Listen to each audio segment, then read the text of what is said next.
Hello, everyone. Welcome into Simply Life. I'm Keith Casebolt and your host and the creator of this program, my good friend, Gary C. Johnson. Well, today, my friend, we're going to talk about this survey from Chapman University on fear. Oh. And it's got the top 10 fears of 2018 on the survey they did. The top 10 things that we're afraid of. Yep. Now, they didn't poll me because there's not a doubt in my mind it's snakes. Brother, let me tell you something. You got somebody that will agree with you. You want to hear old Casebolt scream like a third grade schoolgirl? Just let me see a snake. That's right. So now let's go what's next. After we get the snakes, because they didn't even mention snakes in this survey. Yeah, the mice, bats, they're on my list also. Well, the snakes are the top one, in my opinion. Well, I'm in agreement with you, 100%. The ones that crawl on the belly and the ones that stand up. They did talk about the snakes. Oh, they did, didn't Yes, they did. And here it is. The number one fear, 74% of the people said they had, was corruption of government officials. So that might be that type of snake. The other snake. Yeah, what do you think? Yeah. Now, that's something that you've talked about on this program before. You've said, Keith, if we can't do anything about it, we need to put it out of our minds. But here in the United States, 74% of the people polled, their biggest fear was the corruption of government. It is right up there with snakes. And could be akin to snakes, right? It's those walking around snakes that the people are worried about there. Yeah, maybe they're right. Maybe we should be more afraid of these snakes. Okay, now what's number two? 62% of the public responded pollutions of oceans, rivers, and lakes. And you and I were talking about this the other day, Keith, about our river. We were. And all of the old tires that are in it. Well, and oddly enough, since you and I had that conversation, I saw a news piece on the city of Williamson that got a bunch of volunteers and got over 1,000 tires out of the river. And we're cleaning up the river. But you are 100% right. The pollution of our rivers and our streams, we should be afraid of that. Well, we have to drink that water. That's the problem. And you will drink water if you live. Absolutely. And the pollution is run. Someone was talking to me about Eastern Kentucky, and yesterday they said, Gary, where do we go with the situation with coal? Mm-hmm. And I got to thinking about it as we were talking, and I realized that we need to clean house. If we can clean this area up and clean our streams up, we would rival probably any place in the world as far as people wanting to visit. My friend, you are 100% right. Just less than a couple of hours from us, the Great Smoky Mountains, the most visited national park in the United States. When you go there and you look around at what we have in this region, it's easy to say we've got the same thing. We could have that tourism money. We could have those people coming here, but you hit the nail on the head. Our streams, our rivers, they've got to be clean. And it would take a concerted effort and a lot of time and probably a lot of money and a lot of people involved. But if we could clean up our streams and rivers in eastern Kentucky and really make certain that people can't go out and start dozing and create a bunch of mud that would get into their streams and rivers. And if we could keep those rivers and streams clean, people would flock here. No doubt in my mind about it. Hey, and we could have an industry. Cool. That's just my opinion. Well, yeah, before you go to the next one, I want to give a shout out to the couple that took over the marina up at the Fish Trap. If you haven't been up to the dam, they've cleaned up all the debris. The officials up there, the place looks great. They had all of these floatables out in the lake for the kids. They must have had a crowd up there. This has been about a month ago of like 150 people, but it was looking really good. Just exactly what you said. If we can clean it up, people will come. No question. Okay, let's go on to number 3 in the rankings of, which comes dead in line with number 2, and that is pollution of our drinking water. 61% of the American people, that's their greatest fear. It is a major fear that we're not going to have the water necessary to sustain life. It is real. And I don't know. Like I say, we can talk about it, but I wish I had sense enough for us to do something about it. Well, acknowledging it is a start. Okay, what's number 4th fear that many of you people listening and my friends are going to think, well, this is number 1. You want to hear it? I'm ready. Not having enough money for the future. Now, that is a real fear, and I'll bet you many of my friends that are listening right now that that's their number 1, even maybe over snakes. Gary, probably so. Yeah, probably. We can run from a snake. You can't run from that. You're right. But not having enough money to sustain yourself through life, that is a major worry. Okay, we're down to number 5 now. Okay. And number 5 is 57% of the people's greatest fear is people I love becoming seriously ill. I think that's with all of us. I mean, well, you think about it, it's a part of living. it is. And you want to put it off and you don't want it to happen. And so it's a constant nagging fear that people you love will become seriously ill. You know, I had a friend the other day that said, you know, when you think about it, from the time that you're born, the clock starts ticking. And I said, you know, I'd never really thought of it that way, but I guess you're right. That's the beginning of the little bitty dash. Yeah, yeah. And boy, that dash, it's small. Number 6, as we go down, 56% of the people, one of their greatest fears is people I love dying. More so than yourself. You know, I understand that. We can come to grips with our mortality, but the loved ones around us, our family, our friends, always the fear of losing them. Number 7, as we go down the line, 55% of the people's greatest fear was air pollution. Well, when you look on the television and you see those pictures from China, and even here in the United States, when you see video from Los Angeles, it doesn't take really long to say that's not good.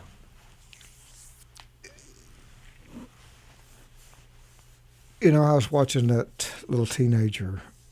It has Asperger's. What's her name? Do you remember? Greta Thunberg or something like that? I And think. the fight that little girl is making about pollution. And the reality of it is, and she said it, and I assume somebody may have coached right, every country is pushing and pushing and pushing for economic growth. Mm-hmm. And if that is the only consideration that we have, then there is no checks and balances on the pollution. That makes sense. So it should be pushing for pollution control in conjunction with economic growth. And if it slows economic growth down, so be it. Why can't you use your judo law here, Gary, and reverse that and let the push to protect the planet be the economic growth? I mean, why couldn't that be the thing that fuels us? In products, services, everything that we do. I'm a firm believer of this. The infinite wisdom is out there to do that. As long as people don't look just at the short term. Yeah. If we as a society look at the long term, our kids and grandkids deserve to have an earth that they can live on. Mm-hmm. Right now, that is not the focus. Worldwide, I'm not talking, I don't know how much difference it would make if America tried to do something when you look at what's going on in the other countries. Well, where does the debris wash up from on the West Coast? That's right. All the trash that comes up on the West Coast, Mm-hmm. that's coming from across the seas from Japan and other countries. Yeah, but if ever there ought to be a world initiative to where all the world leaders are forced to be there, that's it. I listened to a comedian the other day that said, "Oh, did you see the news that NASA thinks that we can reach Mars and that we can actually live there?" And he was like, "Why do we want to screw up Mars? Why don't we stay here and fix the planet we got?" I thought that was a pretty good point. Well, you have to understand, we're trying to create Mars here. We're getting close. Yeah, that Earth's going to look like Mars if we don't stop. Okay, the next one on the 54% of the people, one of their greatest fears is extinction of plant and animal species. Well, we see that. It's constant, all the time. And this goes back to the economic growth, right? Mm-hmm. Yep. When you're getting rid of the lands, the timber, the jungles, everything of that nature. The next one down, next to the last one, is global warming and climate change. But that goes back to the pollution of drinking water, the pollution of rivers. All of that is connected to the global warming and climate change. And 53% of the people, that's one of their greatest fears. And I think it's a legitimate fear. Look around. What's happening to our climate, it's just incredible. And, Gary, where did that thing go about planting a tree that you may never be able to sit under, but you're doing it for the future? I mean, isn't that really what we should be doing right now, is making things a better place for our children, our grandchildren, or the people to come after us? I'm not sure that they're teaching in school that our oxygen that we breathe comes from plant life and trees. Great point. That's how you get it, yeah. And speaking of plant life, I got to tell you this. I tried one of the plant-based burgers. Have you heard of those? Yeah. Doggone good. I mean, it was really good, and it was plant-based. All burgers are plant-based. Mixed in? No. Oh, well, yeah, they feed the animals. Yeah, of course. What do the animals eat? Yeah. What does the cows eat? Yeah, they eat the plants. They eat the plants, right? Yeah, exactly. All they're doing is the same thing that the cow does. And just mixing it together. Yeah. But at least in this one, the cow didn't have to die. Right. Yeah, the cow didn't die. But it was, quite frankly, I thought, amazing as to how it tasted. But it's nature made plants for cows to eat. Yeah. And hay for cows to eat, so that cows can make protein, and then we eat the protein. Now, what they're doing in the lab is skipping the cow. Which the cow's happy about. Yeah, the cow's tickled to death. So you're still getting the protein, and the cow gets to keep grazing. Yeah. All of these fears. Did we get through all 10 of them? Oh, did you see that survey that came out the other day? That said all the hype over the years that red meat's really bad for you, that there's no real basis for it in science? Well, yeah, but I get so taken back by surveys, because where there's one that says it's good, there's one that says it's bad. I mean, I hear you're supposed to have 2 eggs every morning, and then I hear, oh, don't eat eggs, and then I hear coffee's good for you, and then I hear coffee's bad for you, and then I hear a beer a day is good for you. which I've never heard anything bad about that. But all the other stuff, you always hear good and bad. I mean, whose survey do you believe? Well, for years they badmouthed fat Yeah. as being bad for you. Now they concluded it's really good for you. I went on, yeah, they've got the no-carb diet, and now they say you need carbs, you need fat. Mm-hmm. Don't leave out the fat. Do you think maybe everything in moderation, is that the word that we're looking for? Whatever it is in moderation, you're going to be okay? I'm convinced that you should eat anything you want, but only what you want. And when you feel full, quit, and then move every second that you can move. Exercise. Just movement. Just move around the room, but move. You know, And then I think that you will be fine, folks. look, when we were kids, when all of us were kids, you could eat the ice cream, you could eat whatever you wanted to, but you were outside running and playing and doing all the things that you were doing. You didn't gain any weight. You couldn't keep weight on you because you were moving.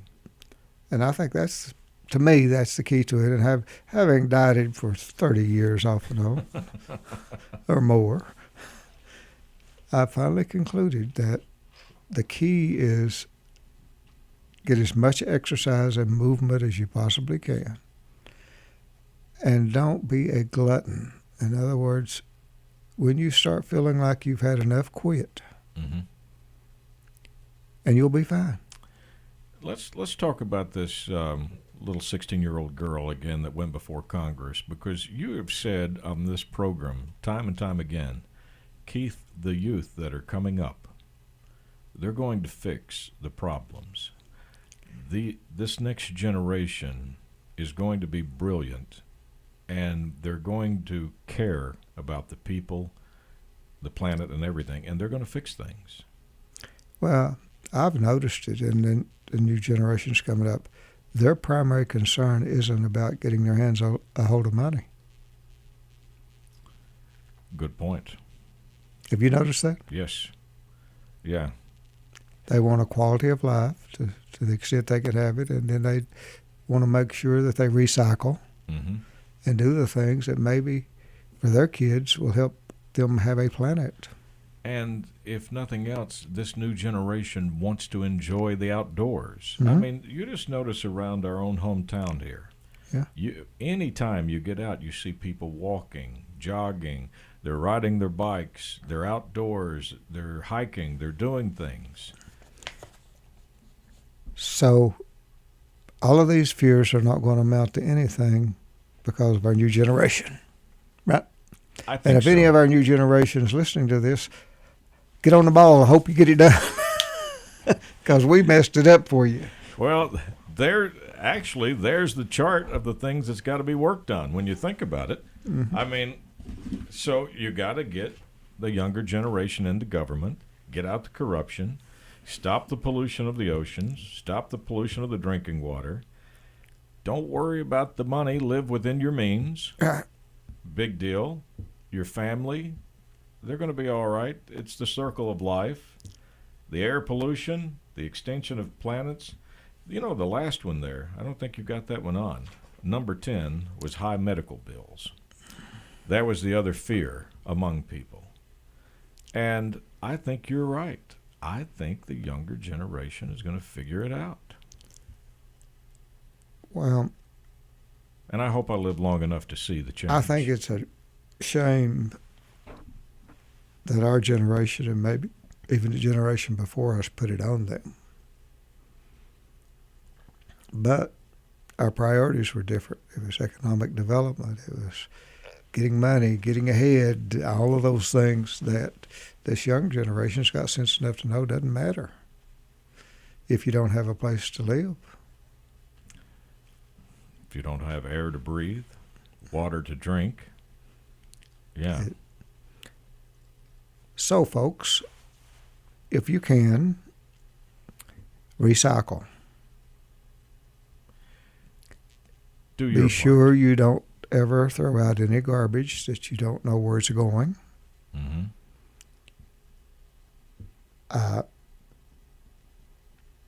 Try your best to be conscious of what's going on around you in your environment. Now, it may not make any difference, but at least you can look up and say, I did what I could do. I did my part. I did all I could do. Mm-hmm. And my friends, I think you'll feel pretty good about yourself if you do that. And I think if you don't do that, you might not feel too good about yourself. And, Gary, look around our region. I mean, look at the wonderful area that we have to live in. I mean, people rave about the horse farms and the bluegrass in Lexington. Then in southeastern Kentucky and eastern Kentucky, all of the mountains and everything that we have to offer. The state of Kentucky is a beautiful state, and so is our neighbors here in southwest Virginia and southern West Virginia. Mm-hmm. Well, the thing that makes this area special isn't necessarily its beauty, but its people. I've never gone anywhere, and I've traveled a bunch and met anything even close to the quality of people we've got here. I mean, folks, if you're listening, you're special. I mean, seriously. Compared to the rest of the world, you are super duper special. Because you still care, you still have a heart, you still give a crap, you would still give your neighbor a helping hand. Mm-hmm. I met some individuals the other day at a restaurant that were from Scotland. And I said, well, what in the world brought you here from Scotland? And they said, the people. They had actually met some people in an airport, struck up a conversation, become friends, and decided to come from Scotland to eastern Kentucky to stay the week and visit. Mm-hmm. And they were having a ball, and they said, best people in the world. Well, I agree with that. That's why I stay here. That's why I live here. It's the people. It's the biggest and best resource we've got is the folks listening to this show right now. And that's what you predominantly spend your time doing, is trying to tell these people, you guys are the cherries. I mean, it doesn't get any better. The cream of the crop. You've not been polluted, I guess, as people. So, yes, my greatest fear is that I wouldn't be able to live here. And snakes. And snakes. All right, so there's our lesson for the week. And now all of these fears, Gary, you always tell us, if you can't change them, then put them out of your head and don't worry about them. But the things that you can change here in your own life, do it, and you'll feel better and you'll be happier. So you can repeat these fears to everyone, but I'm going to agree with Gary, and I think most of the people you talk to are the biggest fear, snakes, by far. You can tune in to Gary's television show on WYMT Tuesday nights, 7 o'clock, your CBS affiliate. Also, we're on late night in Central Kentucky on your CBS affiliate, WKYT, and your ABC affiliate, WTVQ. So you can catch Gary's television show. If you need to get in touch with him, you can go to GaryCJohnson.com. And to make it real easy, all around the state of Kentucky, you can just whip out your cell phone and dial #HURT, and that'll ring right through to the office. My friend, thank you for being here, and thank you for the lesson. Well, my friends, just remember, people, that's what matters, and that's what's important. And this new generation is going to fix things. And hopefully, you and I are going to stick around to see that happen. Hopefully. We're not planning on going anywhere. On behalf of Gary C. Johnson, I'm Keith Casebolt. We can't thank you enough for taking this time to spend with us. And as always, Gary and I look forward to seeing you again next week, right here at this same time.